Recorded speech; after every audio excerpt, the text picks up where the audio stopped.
Yeah. Dual fulfillment is very important concept in the Bible we need to understand, okay? And it's everywhere in the Bible. So to try to ignore this aspect of the biblical teaching is just foolishness, okay? But what I wanted to show you is this one. Matthew 17:10. And his disciples asked him, saying, why then say the scribes that Elias must come first? And Jesus answered and said unto them, Elias truly shall first come and restore all things. But I say unto you that Elias is come already, and they knew him not, but have done unto him whatsoever they listed. Likewise shall also the Son of Man suffer of them. So when people look at this, they think, oh, okay, I guess Elijah already came, because he was John. But Jesus is saying Elias truly shall first come. That is, in the future, he's going to still come. But he's also come already in the form of John. By the way, I should have read this part. Then the disciples understood that he spake unto them of John the Baptist. Okay? But let me read this whole passage to you, because then you'll understand it a little bit better. This is the so-called transfiguration. After 6 days, Jesus taketh Peter, James, and John his brother, and bringeth them up into an high mountain apart, and was transfigured before them, and his face did shine as the sun, and his raiment was white as the light. And behold, there appeared unto them Moses and Elias talking with him. Then answered Peter and said unto Jesus, Lord, it is good for us to be here. If thou wilt, let us make here 3 tabernacles, one for thee, and one for Moses, and one for Elias. While he yet spake, behold, a bright cloud overshadowed them. And behold, a voice out of the cloud which said, This is my beloved Son, in whom I am well pleased. Hear ye him. And when the disciples heard it, they fell on their face and were sore afraid. And Jesus came and touched them and said, Arise, and be not afraid. And when they lifted up their eyes, they saw no man save Jesus only. And as they came down from the mountain, Jesus charged them, saying, Tell the vision to no man until the Son of Man be risen again from the dead. And his disciples asked him, saying, Why then say the scribes that Elias must first come? And Jesus answered and said unto them, Elias truly shall first come and restore all things. But I say unto you that Elias is come already, and they knew him not, but have done unto him whatsoever they listed. Likewise shall also the Son of Man suffer of them. Then the disciples understood that he spake unto them of John the Baptist. So, this is a confusing passage for many people. They think, oh, okay, I guess that means that Elias has come, so it's John, and then that's it. But it actually seems to be more like there's something else going on here, right? Like a dual fulfillment idea, okay? So they ask him, why do the scribes say Elijah must come first? And it's similar to many of our questions about prophecy, Now the reason why they're asking him that is because of a prophecy in Malachi 4. Let me just get this, hang on. Malachi 4:5. Behold, I will send you Elijah the prophet before the coming of the great and dreadful day of the Lord. And he shall turn the heart of the fathers to the children, and the heart of the children to their fathers, lest I come and smite the earth with a curse. Excuse me. So he's coming before the great and dreadful day of the Lord, right? That's the prophecy. That's what they're asking about. That's why they're saying, the scribes say that Elijah must first come. He must first come before the great and dreadful day of the Lord. Okay? So when they ask him that, they're asking him, does that mean that they just saw Elijah, right? Elias is Elijah, by the way. Sorry if you didn't know that. But hey, what's up, Rusty? God bless, bro. Thanks for joining, my man. Right. So they're asking about that. They're wondering. Okay, wait a minute. We just saw Elijah, and the prophets say that Elijah must come before the great and terrible day of the Lord. So are we at the great and terrible day of the Lord? That's what they're asking him about. But that's why Jesus says, no, no, no, no. Truly, Jesus says Elijah truly shall first come. First come before the great and terrible day of the Lord and restore all things. He's saying that that's going to happen. It's not happened yet. He's telling them that. He shall first come. But I say unto you that Elias has come already, and they knew him not. But have done unto him whatsoever they listed. Likewise also shall the Son of Man suffer of them. Now he has said something like this before as well. I think it's Matthew 11.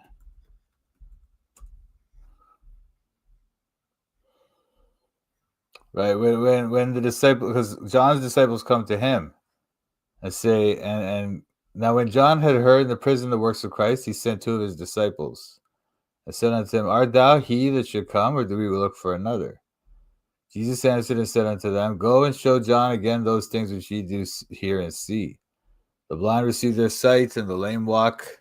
The lepers are cleansed, and the dead are raised up, and the poor have the gospel preached to them. And blessed is he whosoever shall not be offended in me. And as they departed, Jesus began to say unto the multitudes concerning John, What went ye out into the wilderness to see? A reed shaken with the wind? But what went ye out for to see? A man clothed in soft raiment? Behold, they that wear soft clothing are in kings' houses. But what went ye out for to see? A prophet?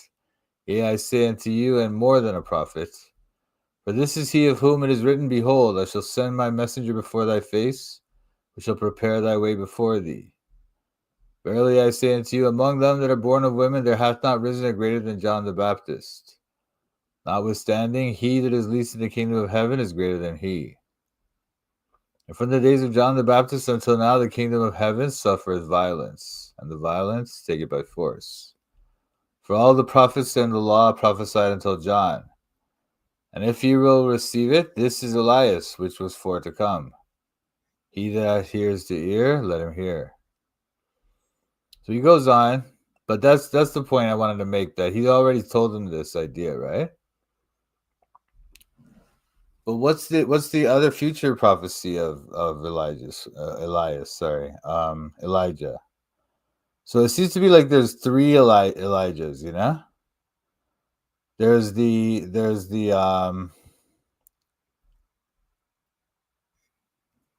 there's the Elijah. First of all, there's the Elijah that originally came.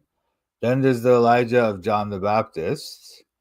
Then there's going to be an Elijah in the future who's going to come before the great and terrible day of the Lord. And this is also seen. Well, some people would say that this is one of the two prophets in Revelation 11. Hi, good evening, Glory. What's up? How are you? So let me just. Sorry, I have my notes here, but it's like. Anyway. So the disciples are grappling with this thing, right? Like with the chronology, the identity of Elijah. Was that literally Elijah, the fulfillment of the prophecy? So that means the day of the Lord is coming, yeah. But they want to think that no, Elijah's going to come and prepare the people before the day of the Lord, not just show up in a vision and then be gone, right? So that's why they're asking this.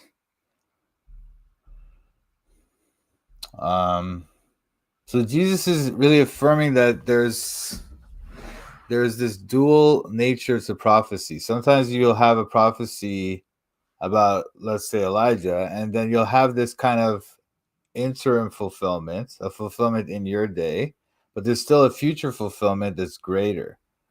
Okay, and that's what we often see in the prophecies,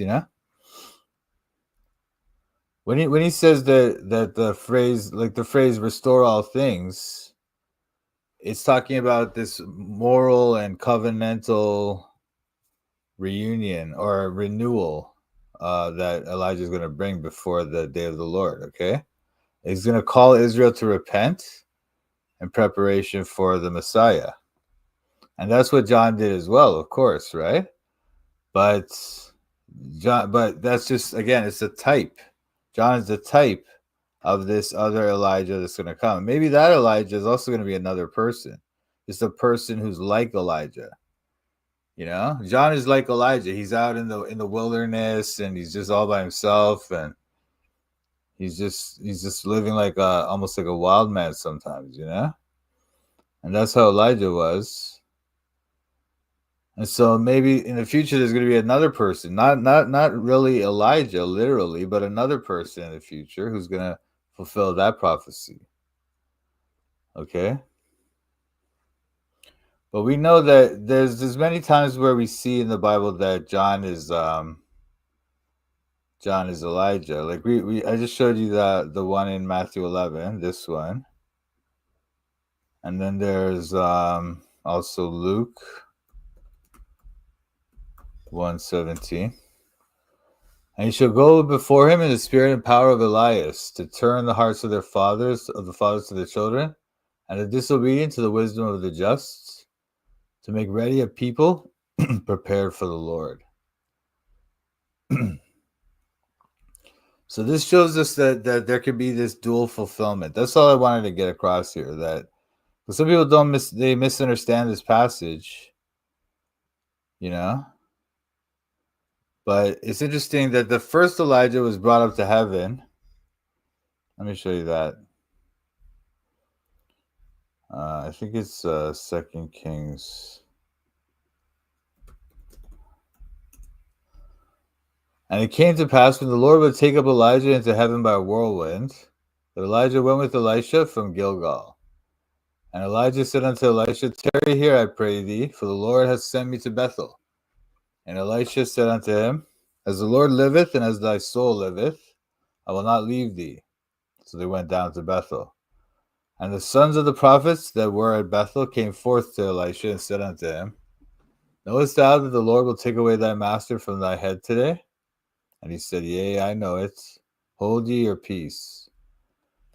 And Elijah said unto him, Elisha, tarry here, I pray thee, for the Lord has sent me to Jericho. And he said, As the Lord liveth, and as thy soul liveth, I will not leave thee. So they came to Jericho.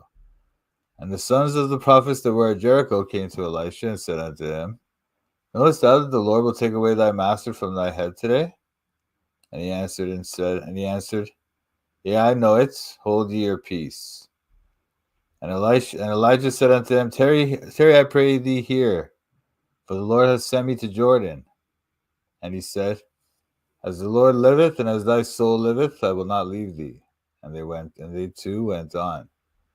And 50 men of the sons of the prophets went and stood to view afar off, and they two stood by Jordan. And Elijah took his mantle and wrapped it together and smote the waters, and they were divided hither and thither, so that they too went over on dry ground.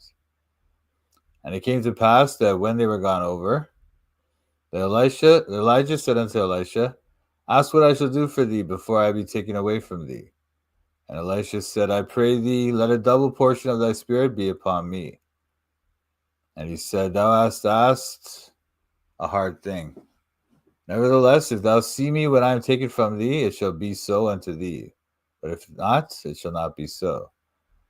And it came to pass that they still went on and talked, and that, behold, there appeared a chariot of fire and horses of fire, and parted them asunder. And Elijah went up by a whirlwind into heaven. And Elisha saw it, and he cried, My father, the chariot of Israel and the horsemen thereof. And he saw him no more. And he took hold of his own clothes and rent them in two pieces. He took up also the mantle of Elijah that fell from him, and went back and stood by the bank of Jordan. And he took up the mantle of Elijah that fell from him, and smote the waters, and said, Where is the Lord God of Elijah? And when he also had smitten the waters, they parted hither and thither, and Elisha went over. Anyway, the story goes on. He goes back to the sons of the prophets again. I just wanted to show you that's the first Elijah, right? He went up into heaven, This is prophet of power and judgment and restoring the covenant and bringing the people back in line, you know? Then you have John the Baptist. He's Elijah in spirit and in power, but not literally Elijah, obviously.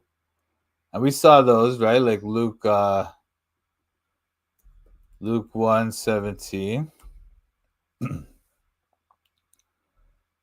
See, he's talking about, this is like the angels coming to appear to John's father. And he says this, and he shall go before him in the spirit and power of Elias, turn the hearts of the fathers to the children, and the disobedient to the wisdom of the just, to make ready a people prepared for the Lord. So that's he's talking about John. When John is born, he's going to do that, right? He's the forerunner of the Messiah. He goes before the Messiah. He's making the way for him, right? Preaching repentance and preparing the people. And Jesus also declares him to be Elijah, right? But then this seems to be that Jesus said that Elijah shall first come, right? Elias truly shall first come and restore all things. Oh, hey, Glass. What up, bro? God bless. Glory, did I say hi to you? Hey, Glory. Anyway, so you see, so Jesus is saying that Elias shall first come. So it seems like he's talking about there's still going to be an Elias in the future. And that's why a lot of people point to Revelation. I think it's chapter 11. Is it? Hang on. Yeah, it is. Yeah. Sorry. And I will give power unto my 2 witnesses, and they shall prophesy 1,260 days, clothed in sackcloth. These are the 2 olive trees and the 2 candlesticks standing before the God of the earth. And if any man will hurt them, fire proceedeth out of their mouth and devoureth their enemies. And if any man will hurt them, he must in this manner be killed. These have power to shut heaven, that it rain not in the days of their prophecy, and have power over waters to turn them to blood, and to smite the earth with all plagues as often as they will. Now, some of these things are things that Elijah did, you know? Elijah was calling down fire from heaven onto these soldiers when they tried to attack him, or they tried to arrest him, basically, and he would call down fire from heaven and consume them. And also, he like held back the rain for a long time, okay? While in the kingdom of Israel. So it's very similar to them. That's why a lot of people associate this with Elijah. But I'm just trying to get across this idea that there's dual fulfillment of prophecy, okay? One more example I just want to show you quickly, just to get this idea that it's everywhere in the Bible. It's literally everywhere. This idea of dual prophecy, okay? Dual fulfillment. So Acts chapter 2, the day of Pentecost was fully come, right? They were all in together in one place. And the tongues of fire came down on them, and they started to speak in tongues as the Spirit gave them utterance. And there were dwelling in Jerusalem Jews, devout men out of every nation under heaven. And they heard about it. They came. They were marveling. All right? They were looking at them. Wow, they speak all these different languages. Look. They were all amazed and were in doubt, saying one man to another, what meaneth this? Others mocking said, these men are full of new wine. But Peter, standing up with the 11, lifted up his voice and said unto them, ye men of Judea, and all ye that dwell at Jerusalem, be this known unto you, and hearken to my words. For these are not drunken as ye suppose, seeing it is but the 3rd hour of the day. But this is that which is spoken by the prophet Joel. And it shall come to pass in the last days, saith God, I will pour out of my spirit upon all flesh, and your sons and your daughters shall prophesy, and your young men shall see visions, and your old men shall dream dreams. And on my servants and on my handmaids I will pour out in those days of my spirit, and they shall prophesy. And I will show wonders in heaven above, and signs in the earth beneath, blood and fire and vapor of smoke. The sun shall be turned into darkness and the moon into blood before that great and notable day of the Lord come. Now this is the thing. Peter is saying all these things, but these things didn't happen. These things didn't happen in his time. There was no signs in heaven. The moon did not turn into blood. You're right. The sun did not turn to darkness. Okay. So Peter is also aware of this idea of dual fulfillment of prophecy. This is part of the prophecy of Joel being fulfilled, but there's going to be a greater fulfillment in the future, and that's what he's pointing to. Okay. Okay. I'm studying the Bible in Toronto. I'm studying the Bible in Toronto. I'm studying the Bible in Toronto. I'm studying the Bible in Toronto. Studying the Bible with Mike and Pat. These other YouTubers are just so trash. Hit the thumbs up if you wanna support. Go follow Mike as he follows the Lord. I'm studying the Bible in Toronto. I'm studying the Bible in Toronto. I'm studying the Bible in Toronto. I'm studying the Bible in Toronto. You better watch out, Mike's calling out the shields. If you're not free grace, you need to sit down and chill. We're not hyper grace, you know we keep it real. Eternally secure, you know that we're sealed. We don't back low, we're not workspace heretics. Mike's not in it for the money, trying to get a lick. They out here selling their souls for a couple clicks. Becoming Freemasons so they can't just get rich. I'm studying the Bible in Toronto. I'm studying the Bible in Toronto. I'm studying the Bible in Toronto. I'm studying the Bible in Toronto. Shout out to Mike and Pat. Check out his channel, Toronto Bible Study. Subscribe and like.